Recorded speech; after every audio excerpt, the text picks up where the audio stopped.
Ya, halo teman-teman semua, apa kabarnya? Gimana nih kau Subang? Apa kabarnya teman-teman semua? Jadi hari-hari ini memang dari kemarin tuh musim hujan gitu kan ya. Gue juga nih pilek, batuk gitu ya.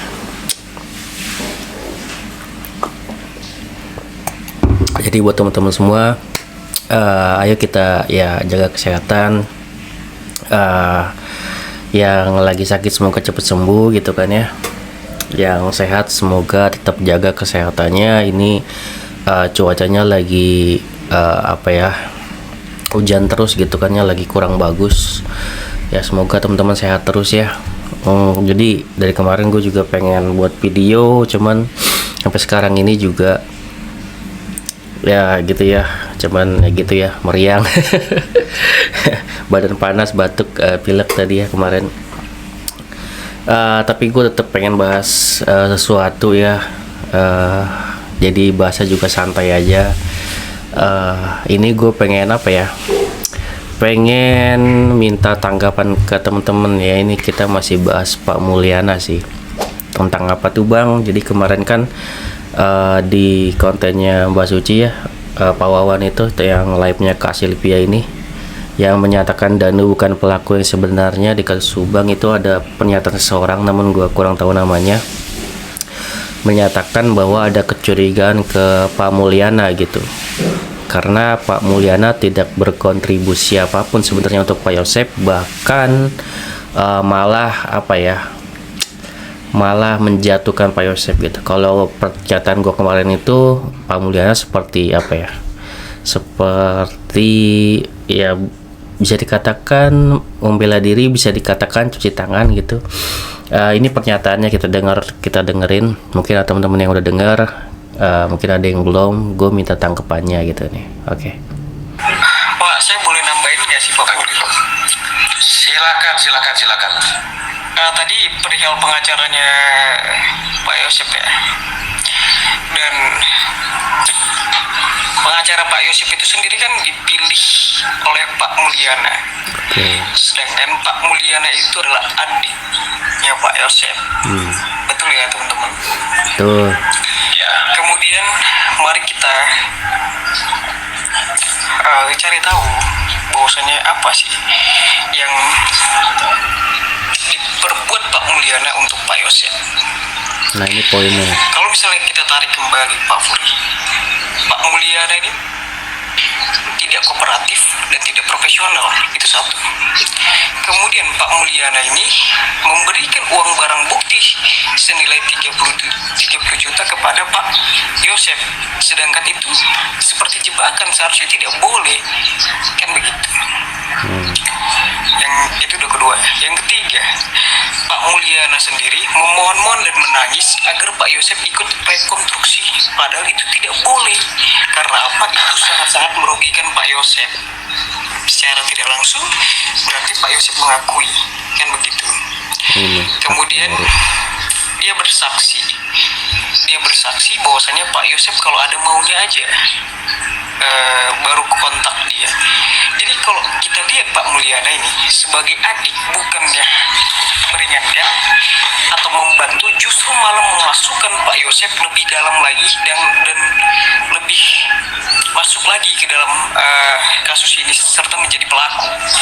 Justru itu yang saya lihat, bahwasanya Pak Mulyana ini bukan sebagai adik yang akan membantu abangnya, justru sebagai orang yang mau menjerumuskan abangnya ke dalam buih.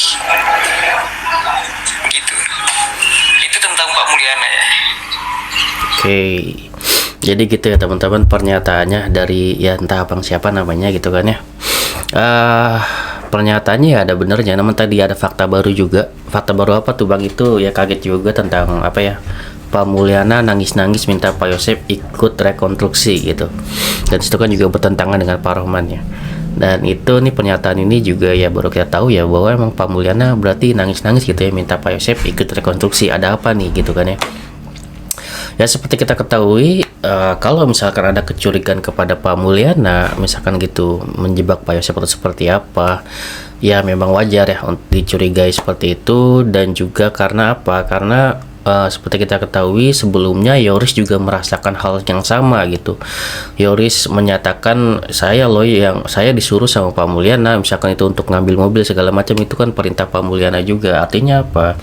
Artinya ya bisa-bisa saja Pak Mulyana menjebak Yoris, Pak Mulyana menjebak Pak Yosep gitu kan ya, untuk masuk lebih dalam lagi di kasus ini gitu. Orang di balik layar adalah Pak Mulyana itu sendiri, bisa saya seperti itu karena di persidangan juga beliau seperti cuci tangan gitu kan ya, tidak mau membela Pak Yosep. Itu adalah ada fakta baru juga tadi yang mengenai Pak Mulyana nangis-nangis ternyata gitu kan ya, terus minta Pak Yosep ikut rekonstruksi. Akhirnya Pak Yosep ikut rekonstruksi. Ya udah seperti itu gitu kan ya, ternyata ada di balik itu adalah permintaan Pak Mulyana juga gitu ya. Luar biasa ya.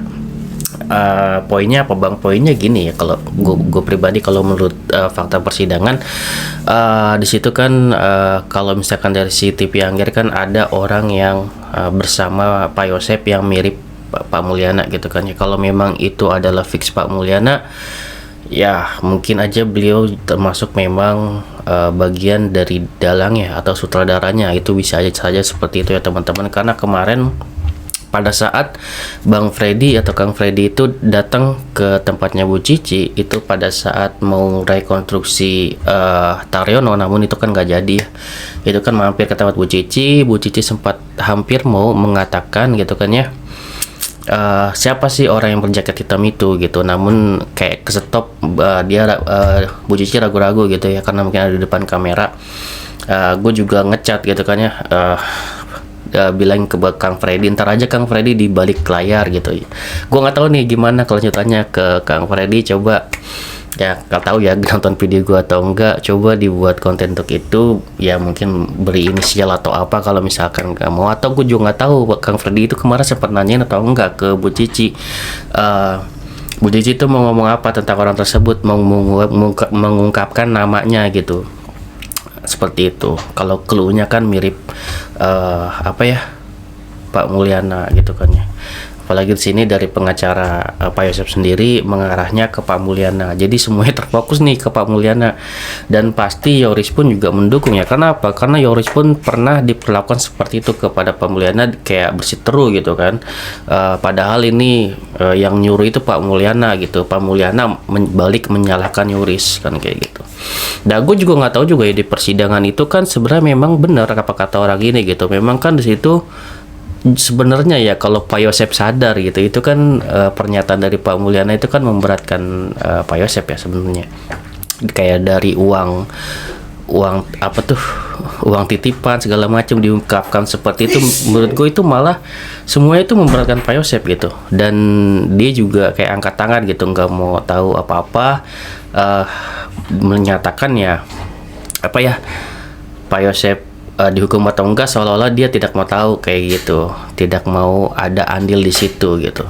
Walaupun kenyataannya dari rekaman CCTV tersebut ya ada yang mirip dia dengan Pak Yosep. Terus dia juga tanggal 19 memasuki TKP yang tidak mengaku, namun Arifnya sendiri sebagai anak membantah hal itu, bahwasanya ayah saya masuk kok ke dalam TKP pada tanggal 19 itu, dan Pak Mulyana berbohong tidak masuk kan kayak gitu. Harusnya kan itu udah salah ya.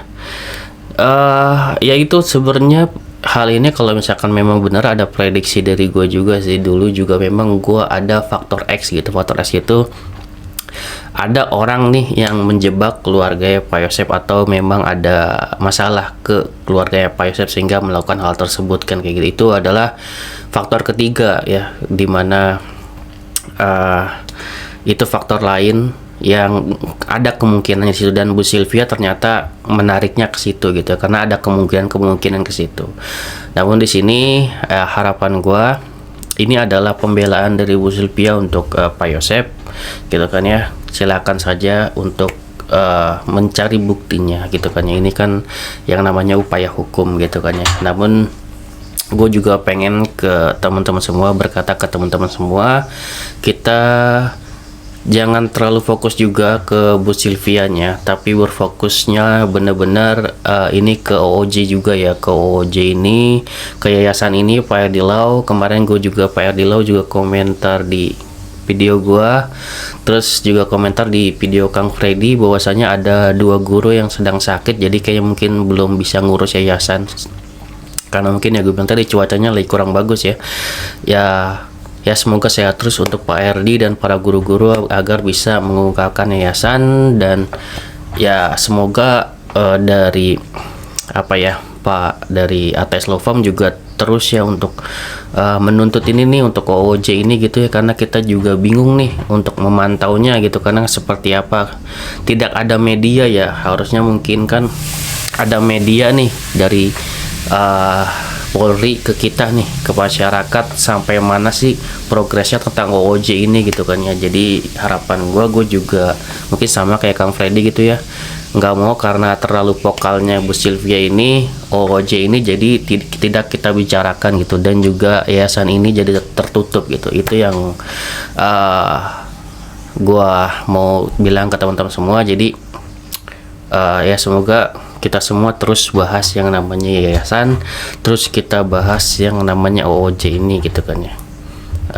Jadi jangan capek-capek karena ini sudah mau babak akhir, dimana kita mengharapkan ada pengakuan dari para OOJ ini gitu ya, agar tidak ada lagi teori atau opini lagi gitu yang membuat kita atau masyarakat semakin bingung gitu.